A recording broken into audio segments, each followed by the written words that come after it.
So we're going to be talking about how to overcome addiction. It's a vast topic, but we'll try to talk about maybe few aspects of addiction. So I think my first question about this would be, what do you think are some of the root causes for addiction in our modern urban society? Um, what do you think they are? Addiction takes on many forms. The moment the word addiction comes to, when you hear the word addiction, what comes to your mind is substance abuse. Right. Whether it's drugs or alcohol or something like that. But addiction could take on any form for that matter. Addiction is probably defined as someone giving up everything for that one thing. So everything, whether it's a family, your friends, your time, your own career, your aspirations, your own this, everything is given up for that one thing. So it could be anything. And addiction, and when we're really talking about young people particularly, we really talk about substance abuse, how it can start that way, and it really could become dangerous in the end. But I think some of the reasons we have actually noticed while trying to walk alongside of substance abuse, kids with addiction, we've done that, both of us. It's like what we've seen is that the primary reason is that somewhere along the line in their teenage years or whatever, a dysfunctional home or this deep sense of insecurity. We talked about peer pressure. Yeah. So it's not so much as that, finding security in something that will make them feel good, even if it is for a temporary phase. Right. Something that they're not able to handle. And something that will numb their feelings for that particular time. And many times they say now it could be a generational addiction, could be part of your genes, and they say that. And also absent parents at home with no boundaries or very, very strict boundaries. Either way, it could work. Could be one of the causes. And as I see now, what I see, things that make addiction easier is the easy availability. Right. And the resources. And money is not difficult these days for young people. Parents, they indulge in giving them things because they are not available. Substitute availability with indulgence. So they have a lot of money. They have things to do, what they want. And so easy availability of things around them, and also the resources that are there to, I think some of the reasons I feel are now pushing them towards that side. But basically, it comes from a deep sense of inadequacy, insecurity, somewhere, either due to dysfunctional families or absent fathers, absent parents. Right. And when I say absent, means they're not away from their home. Yeah. But they're in the home, but not there. And the children feel neglected. Sometimes they could seek out friends and seek things which are instant answers for what they're going through. Addiction, I would put it as something that you cannot live without, and that which possesses you. Even if you want to give up, you're not able to give up. Yeah. But there could be many reasons. One is inquisitiveness. Let me try and see. Right. Number two, his close friends are into it. So let me be with them. But once they get into it, then they find difficult to leave. It's not substance abuse. There could be many more, as he said. That which does not give you time to do anything else. You're fully into it and you lost control of yourself. Yeah. So there could be various causes. I think we need to look at case by case. Right. Yeah. Of course. Makes sense. And I think what I want to understand beyond that also is We spoke about the root causes. Some of it comes down to dysfunctional homes. It comes down to peer pressure. Comes down to insecurity. Um, the journey to identifying that root cause is very long, actually. Yes. And that's what we've noticed. By the time the person realizes that they are addicted, by the time they admit it and then they get help, that journey is a long journey, right? And so, how do we, as friends, family, well wishers of anybody who's unfortunately going through this, how do we step in and how do we support? It's a very delicate situation. So, what are some good ways that we can support and help somebody who's going through this? Let me tell you one thing. Admission or admitting that they are in need of help is not going to come. Because they're always in denial, in the sense like, I'm not an addict. I'm only a user. Right. Okay?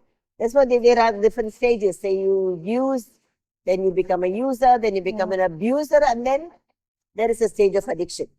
But even if they have reached the stage of addiction, they will still say, I'm only using it. It doesn't enslave me. I'm not a captive to it. So that kind of denial will be continuously there, not because they're trying to cheat you or dupe you, but they sincerely believe that they can handle it. Right. They sincerely believe they can handle it. But before long, it is not just becomes a psychological addiction earlier, starts with, becomes a physical addiction. Your body needs it. Right. Earlier, your mind needs So it. that's the first sign. Yeah, your mind, it's when you reach the stage where they're doing it because their mind needs it. Right. A sense of euphoria they get, a sense of well-being that drugs can give you or an alcohol can give you, numb your feelings for some time, like we said. It starts like that.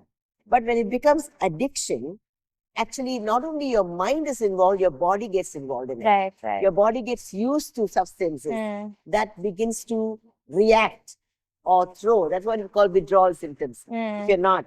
So what they do is that they pull back, and your now body and your mind are both involved in it. Only when it comes to a later stage of absolute helplessness will they actually ask for or seek for help. But if you wait for that time, as people who are interested in their welfare will lose out on time. Right. I think we need to catch them much before that, catch them early. When you see signs of them not being involved, they're giving up things, even things that were absolutely precious to them are not there anymore, or there's a lack of appetite, or they're not interested in the very same things that they were interested before, and time conscious is not there. They'll say, I was out only for 2 hours, but they would have been out there for 5-6 hours and they don't realize it, So these are signs that could tell you that the person is in need of help.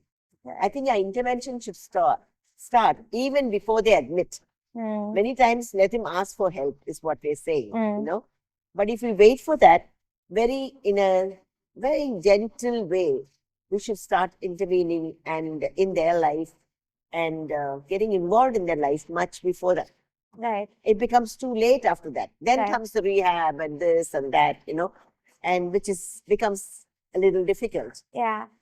But I think as well wishers, like you're talking about friends and parents, right? Yeah. When you're talking about people who are closest to them, I think we should start seeking signs. I mean, these are symptoms and signs, that actually will tell you this person is on a different path of addiction to things that will harm him or her. We should, without telling that we're dealing with that issue, we should start dealing with other issues as, what is causing it, keeping them involved and things like that. Our intervention should start in a very non-threatening way, even before the time of them seeking or crying for help comes. Right.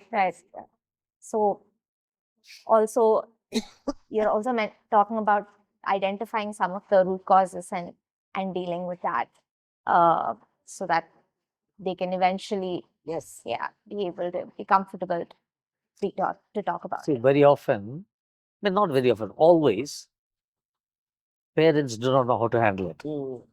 So I think we need to also help the parents how to deal with it. Sometimes they write them off. Once they're done with this, that's it. So I think we need to work with them also. Can't blame the parents because none of us are experienced in that. Right. We don't come in. That one of the unpredictable events, Yeah. So we go through that and we need to help them, and we should not write them off just because they did this. And most of them get in thinking that when they want, they can come out, but they find difficult. Right. They can't come out. Right. But I also need to talking to young people who are on the verge of abusing or thinking, it's like the excuse could be sometimes that it is because of my parents. It is because of who they are. There's another side to it as well. Yeah. Because there are kids coming from the same situation who have been able to handle it. Okay, all of us. So it's a choice that you make. So I think we need to help the young people or to realize, or if you are young and you need to realize that there is a choice before me. Yes, I'm going through all this. This is what life is throwing at me, but there is a choice that I can make. Right. There is addictive personalities. I always feel that I have, because even if I'm playing a game, I'm, what do you call this, crosswords, I'm very addicted to crosswords on the things. And suddenly realize that if there is a 7,000, 8,000 levels that I have crossed, and it's about just a 500 more and I will do. There are times when I've actually sat down in the middle of the night and I've actually dismantled the whole thing because I know it's getting to me. So we need to understand what is holding. It's like we discussed earlier, it's not just necessarily leaving bad things of life, even the good things that will actually, erode whatever the good in us, because it will keep you from doing things which you have to do. Right. Right. That's the main thing, Yeah. So I think we really need to understand that if I have an addictive personality, if I know I'm on the verge of, I can't hold it in, and say, okay, why don't you try this, chocolate ma? If my children say that, I'll tell them, no. If I like it, I may have 3. Yeah. So might as well take a little bit and finish it. Because then if I have a sweet tooth, then I know what I'm going to do. Right. So I have to stop before that. So I think as young people, you know yourself. You know how much you can handle. I know what life's throwing at you. But if you have an addictive personality and you can identify that, if anything is enslaving you, you feel like you're drawn towards that, stay away. Come out before it's too late. Ask for help. I think that's something that I will tell young people too. And as far as what we are helping, we will have to catch them at that stage. Right. Help them. Right. Most of them feel unloved. It's because we were actually working very closely. We made our home open Right. for kids with drugs and this thing. And they were there at home. They will come for a Bible study. And come at 11. They had no concept of time. They will walk in at 10:30. I said, hi, auntie, it's just 9 o'clock. Time is 11:30 in the night. But we would feed them, come all of us out together. So one day, I think he asked a question, when was the last time you felt loved? I think none of them had an answer. So that is something that hit us, saying that it is actually a lack of feeling loved. I mean, if you ask the parents, they will say, of course we love them because we give them all these things. Love them the way the child wants to be loved. So I think that's something that we all need to help. And I would say intervention at the earliest is the best. Right. And the intervention need not necessarily be a rehab. It could just be with them, watching out for them, appreciating them, affirming them, loving them unconditionally, not judging, not labeling. Again, we talked about the labeling because we say he's an addict. Right. It's like being called a liar. Which is better? He said, why did you lie to me? It's far better than saying you are a liar. Right. Right. Okay? You are you are using drugs and it's not good for you, is saying that you are good, you're becoming a drug addict. The labels is what they put So people off. why do you think those labels are so dangerous? Labels are dangerous in any form, Right. not just necessarily in addiction. You see, it's like this. You would have failed in one subject, but you're called a failure. Yeah. That's not right. You see, because you have been successful in other areas. Right. Now, look at all the people who have this addiction problem. That's a problem, but they are very good in other things. So, I think we need to look at the strengths. Right. But the problem with our people is once people fall, throughout, we look down upon them. Right. Even in institutions, when they walk with us, they feel everybody's looking at them. So I think the best way to help them is not only talk them out of it, but to respect them, make them feel significant. Right. Tell them they also have value. They can also contribute to the society. Yes. So there are a lot of things we can do. Right. No, labels. See, we should go not ahead. put everybody in one basket and say these are all people who belong to one community. Yeah. They are part of this thing, our family. And yes, we all. Okay, let's say one child is an addict. The other child, he may not be an addict, but he has other problems. Yeah, exactly. So we don't label that. Treat him my No, son. your sin is greater than my sin. Yeah. So I think we should just take the family along and we don't put them in a saying, okay, label each one. Now, let's say we have 3 children. You, when guests come, you don't say he's a first class student, second class, third class. We'll say he's the eldest, second, all that. We don't talk to them about the results. Yeah. So don't talk about the habits, talk about the person and his strengths. Talk about what they're struggling with. Don't talk about who they are. Labels describe them. Right. It's very easy to internalize it also, right? When you call somebody a liar, you're a thief. Talks about, your name, talks about, oh, this is what you've become. It's a derogatory term. In the other way, tell a child, you lied to mama, that's not good. That's not going to be as hurting as you calling a liar. Right.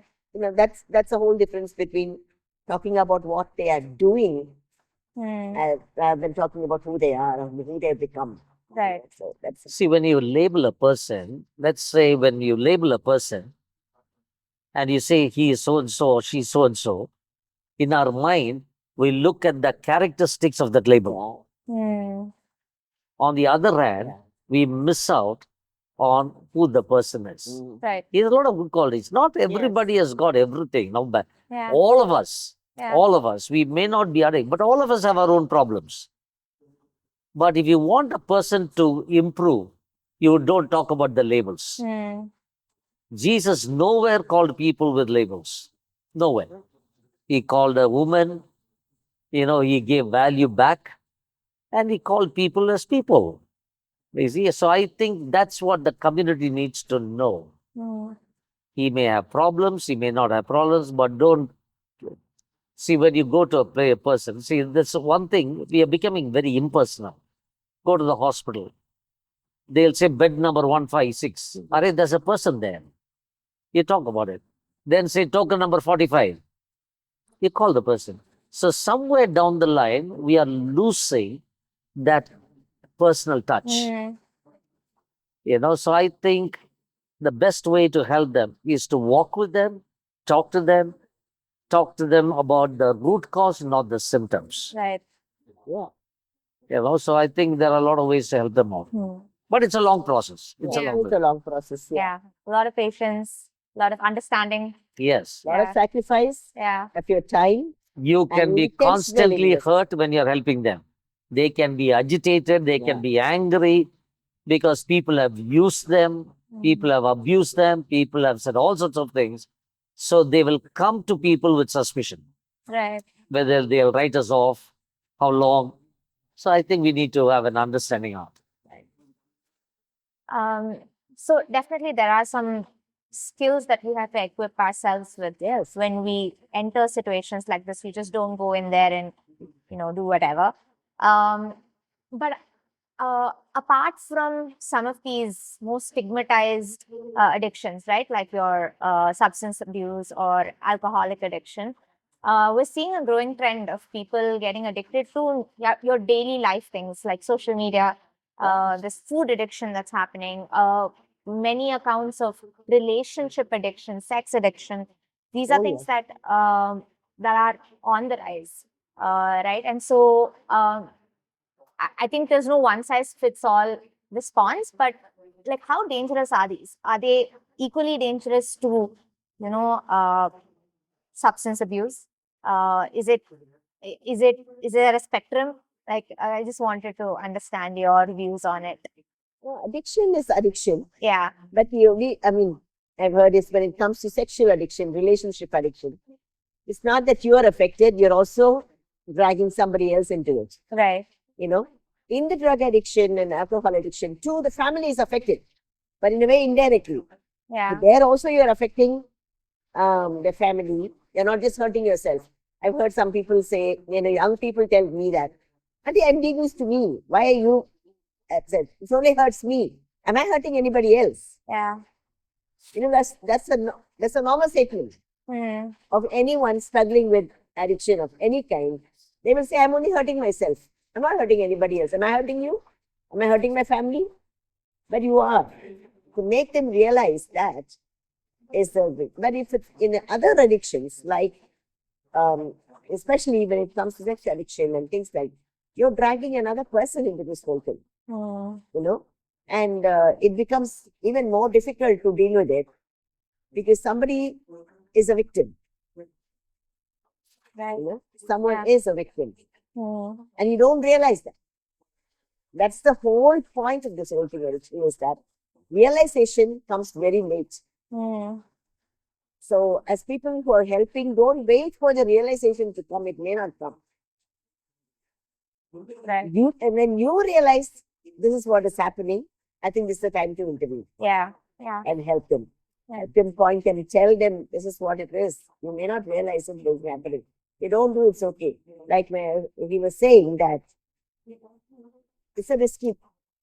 Not everything you should know, especially when it comes to substance abuse. We learned it. I read the entire thing through in order to help somebody. I know what is happening in their life, how much they have to actually. If it is not a calling, then don't Yeah. get into it because it's very clear. Because in Galatians 6:1, you read, it's you lift them up. When someone is caught in sin, you help them, but beware. So unless you are strong, unless you have a support system, as young people, be very careful when you tread on that recovery path. Right. Right. Yeah. All addictions, three people are affected. All addictions. You, others, and God. Any addiction you take, whether it's a social media addiction, it affects you, it affects your relationship with people. You're not a social person. It affects God. You have no time for God. You can also be addicted through the social media. Yeah. So all addictions, these three things, you are affected, families affected, people are affected, and God is affected. Right.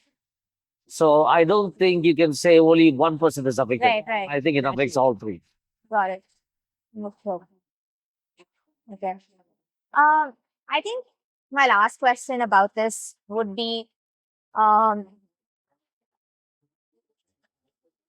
when it comes to addiction, um, what is the power of prayer? How does prayer uh, play into supporting somebody who is addicted, right? So, who's undergoing that, you are struggling to help them. Like, for example, you do not have the skills or the ability to help them in the way they need. What is the power of prayer in this situation? Plays a very, very important role. Anything to overcome should be overcome only by prayer. Because it's a habit that needs to be broken. And he is under control of the evil one. That needs to be broken. Number two, the one who's helping the addict, the person with addiction, he needs prayer also. Because he can break down or he can give up He needs to have the strength. Without God, we can do nothing.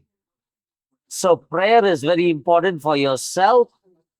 First of all, your mental stability, your strength to listen, to understand. And the prayer that God will break and make the other person receptive. Yeah. Because when they are on that, they are close, they can justify their action. So only the Lord can break it. So prayer is important. Not only that you pray, but you need to have a team that prays with you. And I think that is very important. Without prayer, I think let us not, jump into the deep. Right.